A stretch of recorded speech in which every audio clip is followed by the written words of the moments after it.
I saw mums at cafes and I was like, oh, that's what that motherhood thing is. Yeah. That baby's sleeping.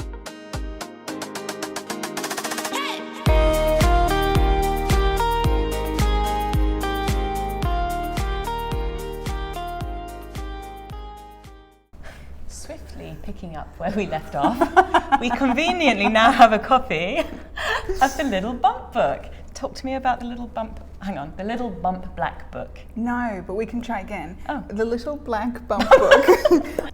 Now, like, you would probably be familiar with the concept of the Little Black Book. I still have one in my single days.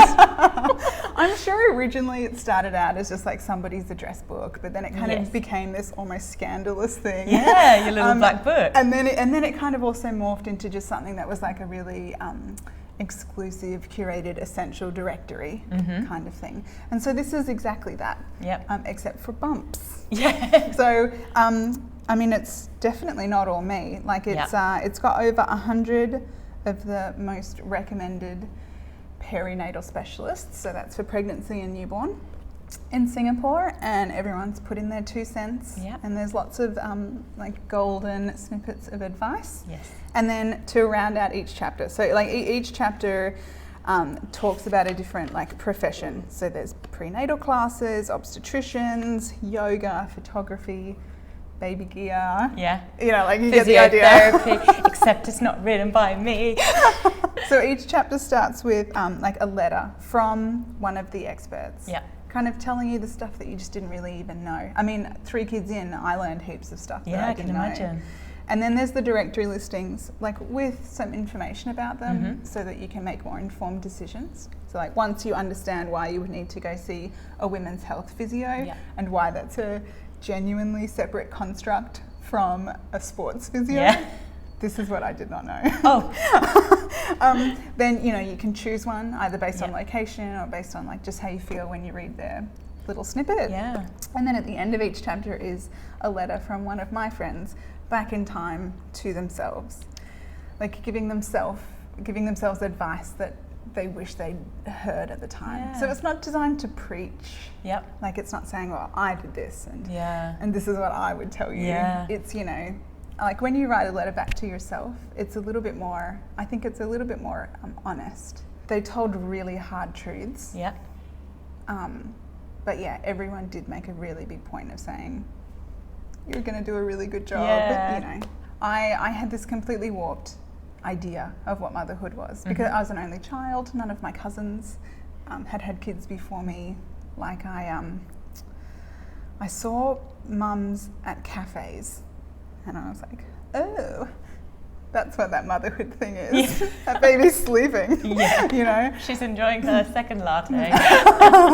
And so I think when motherhood was real and not kind of this ridiculous illusion that I had sort of gathered that it would be, I thought I was doing something wrong, and that like my maternal instinct was defective and the bond with my baby wasn't working. Like I thought you could just breastfeed and cuddle a baby and nothing, like they would never have anything to cry about. Imagine 3 kids in. Yeah, I feel like I'm almost mastering it. Like by the 4th one. I didn't say those words. Yeah. And so this is for pregnant women. Yeah. This is just, and if you are a pregnant woman that you think, oh, I don't know anything, and in Singapore specifically, things tend to be word of mouth, right? Yeah. So I mean, that's all that this is. Yeah. Like I promise, I didn't Google anybody. Yeah.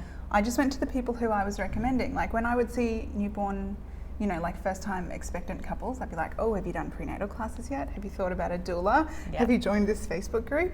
And everyone who would come in, I'd end up writing this like really long list and be like, don't forget to call her, or she's a really good breastfeeding consultant, you know. Yeah. And so I just, like when we had this idea, actually the idea started as a gift box. And then the, you know, half a dozen friends who had roped into it, because we were all kind of, this was conceived in lockdown. Right. So this year? Yeah, so the whole concept like, oh my God, no one's traveling. Yeah. All right, we need to focus on our, you know, everyone's still having babies, but where are all the pregnant women going? Yeah, you know, everyone's staying nowhere. They're just Googling like they're half out. And so, you know, we thought, oh, we'll put together a gift box. And then we were all kind of like, oh, we don't have anything to put in a gift box. Here, pregnant lady who can't go out, have my empty box. You know, like a friend who's like a photographer. I've got a friend who's a newborn nanny. We're like, well, I don't know, actually, maybe we do like, do you remember the entertainment books? Those books of vouchers. Yeah, which is now an app, right? The Entertainer. Oh, really? Yeah. I'm so behind. So then the Entertainer book comes in. We're like, maybe we just do a book of vouchers. Yeah. And then I was like, well, you know, let's add some tips in there. And then all the vouchers left. Right. Now it's kind of a book of tips. Of tips. And so like I went to like the 5 people or the 10 people who I was already recommending. And I'd be like, this is what we're going to do. We're all going to pitch in, you know, community marketing at its best. No one paid to be in the book. No one pays to give out the book, you know. So we say, all right, who do you guys recommend? And so, you know, they'd be like, oh, I recommend these 5 people. Oh, I recommend these 5 people. So then I'd contact them and be like, hi, I'm writing a book. Do you want to be in it? Who do you recommend? And then there came a point just after, coincidentally, just after we got to about 100 entries, and they came to a point and where like the last person that I spoke to, they said, oh, actually, I recommend these 5 people. And I was like, they're already in there. And so it was kind of like, it had like closed the loop. That's amazing. So it's like, it was already like an organic, natural, you know, like if you like one of the people in here, chances are you'll like the other people in here. Like it was already like an informal network that's just been kind of put down on paper a bit. So if somebody wanted to get your book, how do they get it? Well, the easiest way would be to go to thelittleblackbumpbook.com. Okay. You can go to PramFox.com. Or, you know, go to any of the 100 people who are in here. So and they've got books. So say I went to your obstetrician I don't know who your obstetrician is, and I said, hey, you're in a book. Well, I mean, my friend went to her obstetrician yesterday. If you look on her Instagram page, and she sent me pictures. She's like, look what I've just found. Like she saw the book at her obstetrician. And your book's there. And how much does it cost? $14.90. $14.90. You can get the ebook for free, but the physical book is beautiful. I mean, a lot of the partners, some of the partners will sell it, and some of the partners would just give it. Because it was like it was made to be gifted. Okay. You know, as like a welcome to the club. To the club. And so you said that yesterday somebody posted on your Instagram. What's your Instagram name? So the business name is Pram Fox, right? Because we're clever and we're nimble and we can track down the perfect pram for you, right? Like where we're going with that. Yeah, I really like it. But you know, my roots are in car seats and safety, and so our Instagram handle is, I'll say it quickly, buckle up for Fox's sake. Fox, F-O-X. Like the nimble creature, not what you might have been thinking. Buckle up for Fox's sake.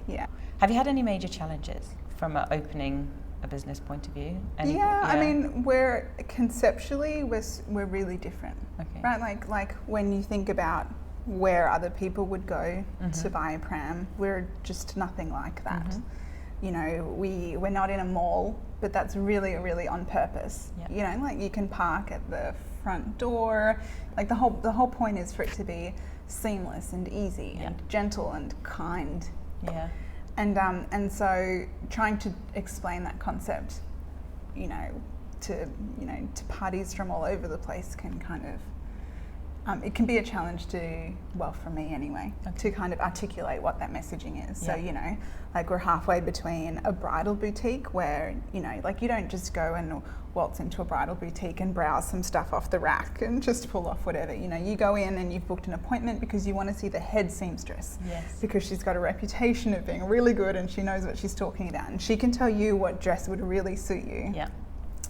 And then, you know, we're a cross between that and like a Lexus dealer where, you know, like you when you buy from us, we'll give you like a year of free servicing, a year of free cleaning, and like we'll install the car seat for you.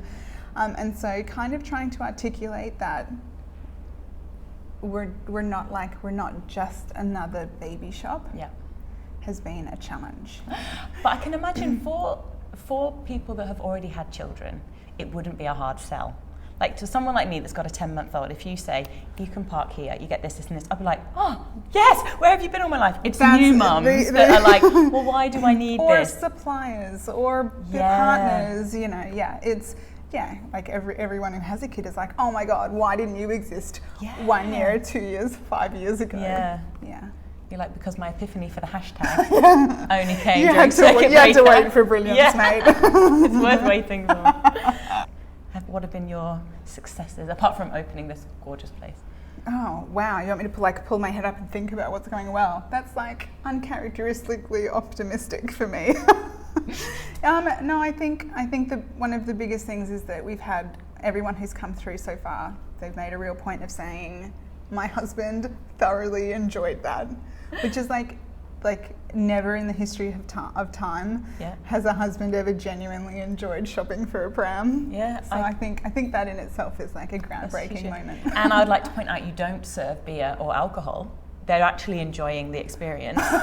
You're not just like numbing it for them. They almost all come in with a hangover though. So they're like, let's get this show on the road. Then they're like, oh, actually, it's really fun. You sit down and have some coffee. That's hilarious. And what about having 3 boys and having a new business? How do you make that work for you? I don't think I do. Okay. So that's honest. Everyone says, oh, how do you do it? I'm like, not so well, actually. So, I mean, you just can't give all of your time to everybody. Yeah. And so the boys have definitely seen a lot less of me in the last, in the last 3 or 4 months. Yeah. And I'm really, I've burned a lot of my brownie points. Yeah. Now, I really need to go back in and give them a lot more, exactly what they want and what they need. They just want my undivided attention. Yeah. So, I think I couldn't. I mean, it's been such a big body of work to stand it up. But the way that I've worked out the schedule, we're open 7 days by appointment, exclusively by appointment. And so the by appointment thing is really working for us. Mm-hmm. So I'm here in the mornings, I'm here in the afternoons. I have Aussie kids, they go to bed at 7:30. Yeah. And then I'm back here, And then our baby wearing specialist, she's in the afternoons from 3 to 7. Because her kids are in after school care. Right. So, and you wouldn't need to be here when she's here necessarily. Exactly. But there's still someone in the shop. I shouldn't be because we only have one couple come in at a time, and I don't do the baby wearing. Right. So if she's seeing somebody, actually the best thing I can do is not be here. Yeah, just to give them that experience. Yeah. So some weekends I'm working 8 till 8, and some weekends I'm not. Yeah. Yeah. It's just kind of trying to, really pick the times that really make them the biggest impact with the boys. Yeah. Being there from 4 till 7 p.m. is really key because that's when all the transition stuff happens. That's when we're getting ready for dinner and we're having a bath and all of the caregiving activities. Yeah. But, if I'm not there while they're napping, that's kind of not the end of the world. Kind of the best time, isn't it? The 2 elder boys go to school in the mornings, so I think it probably resonates with a lot of mums who are trying to do their own thing, start their own business or whatever. It's a constant kind of being pulled in all directions. Yeah. But I think, as you said, I've recently had 2 weeks of being in a hotel quarantine with my baby 24/7. She did not have the best of me 24/7. If I was there with her all the time, I'd be on my phone, I'd be getting distracted, I'd be like, just go to sleep. Whereas actually, in some ways, I don't know if I'm just trying to justify it, but as long as when you're with them, you're being present and you're giving the best to them, or it's a work in progress. I'm so much better part-time than I am full-time. Probably on everything. Yeah. Any top tips for an entrepreneur? I think, and this is probably something I struggle with myself, but you need to be super driven, internally motivated. And I think I'm really good at starting things. It's the finishing of projects. Okay. But also, I have this wildly inconvenient perfectionist streak. And a colleague of mine told me years ago, 80% now is better than 100% never. And I have to repeat those words to myself on an almost daily basis, because otherwise I'll be like, no, it's not quite right. And I don't have time to finish it now. I'm just gonna archive it and deal with it later. And I mean, they're like 90% of, just as an example, 90% of the Instagram posts. So that's why we're super quiet, because I'm like, oh, it's not quite right, I'll do it later. And then do I do it later? No, because you always got stuff to do. So I think that's been a real 80% now is better than 100% later. I think that's something that I needed to hear. 100% actually. never. Because that is what I do. It would just get put on my to-do list. Yeah. And then it would just never get done. Yeah. Yeah.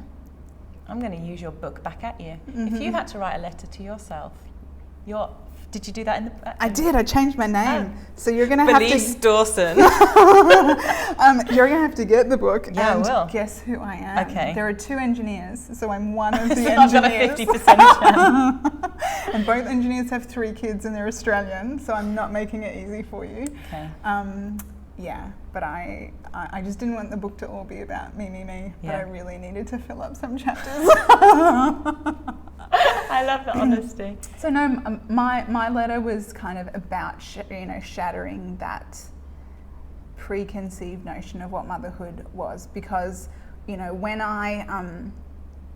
that was shattered, I kind of I questioned everything about myself, like my self-worth and my capacity to do anything, like my capability, across the board as a person, as a human. Yeah, like the fact that I thought I would be this amazing Mother Earth kind of and I wasn't, like I was a mess, and so it's more about just giving myself a heads up that it's so not what you think it's going to be going in. And I think one of the big things that really held me back in the early days was this fear of the baby crying. And I say fear, it sounds a bit ridiculous, but when I think back to all of the lengths that I would go to, because it wasn't that I was afraid of it, I just thought that it was the worst thing in the world, that it meant my baby was, unhappy, and that it should be my job to make my baby happy. And it wasn't until I found, also mentioned in the book, Janet Lansbury. She practices this thing that came from Magda Gerber and Emmy Pickler, about respectful parenting and treating the baby as like a whole person, and sometimes, there is no possible way that you can avoid all disappointment and sadness in life. Even in childhood, but also most importantly through adulthood.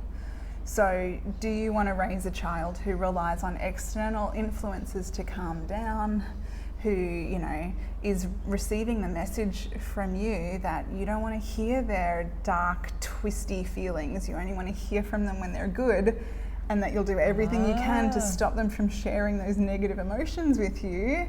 Imagine how that child growing up will deal with getting rejected from a job application. Yeah. Will they have the skills and the, strength to just accept that and, do whatever they need to do to move on? Or are they going to collapse in a heap because they just don't know how to deal with that? Yeah.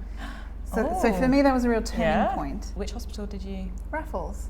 And it's not like a really common hospital that you hear about, but we lived literally a stone's throw, in, half an hour away from Pushing, because we didn't realise that it was actually half quite an hour late away in the game. I walked to the hospital from home. Do you remember the little golden books? No. There was this little golden book. Yeah. They all had golden spines. Okay. Anywho, about the little tug that could. Okay. And he was tiny, and all of the other tugboats were like, you can't do that. And whenever he had to pull something really hard, he'd be like, I think I can, I think I can, I think I can, I think I can, I think I can. I've heard people saying that. And so when I was a kid, and we used to have to ride up this hill near my house, my dad would be like, do the little tug, and up the hill I'd be like, I think I can, I think I can, I think I can, I think I can. So on the way to hospital. Fast forward 20 years later. Super creepy combination of events when you think about it. I think I can, I think I can. I've said to I'm pro natural birth. I want to do this. We had a doula, and I want to do this the way I had in my head. And then it starts to hurt. And so I made my husband run ahead to the hospital. I'll be like, get the anaesthetist. And so, you know, my contractions are like 3 minutes apart. Was it a bit late for an epidural? Yeah. Yeah. Like we got there at 9 centimeters dilated. Oh my goodness. But the whole thing from waters breaking Yeah. to birth was 4 hours. So to be fair, Yeah. I expected it to be a lot Yeah, longer. because they tell you, like beloved mums, when I did my course, they say, first time mums always go to hospital too soon. Because Labour at historically, home for as long long as as you possible. I did, literally. Yeah. You know, 3 minutes apart. So I'd like move as quickly as I could, and then I'd have a contraction. So I'd be against the wall of the hospital. It's just that they were renovating, so I couldn't go in the door nearest my house. I had to like walk around the block. So I'm like against the wall, being like, I think again. At least so it's like fun. 3 in the morning or something. The joys of giving birth. And then how quickly you forget when they're so big, and then you hold a new baby and you're like, oh, so cute. Yeah, so I am getting baby fever because Yeah. we see quite a bit of newborns come in. Yeah.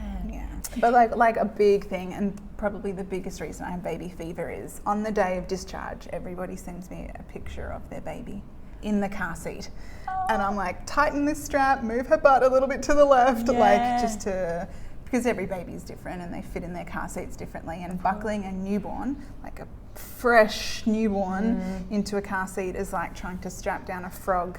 Like their limbs are all still really curled up, and it's difficult no matter what.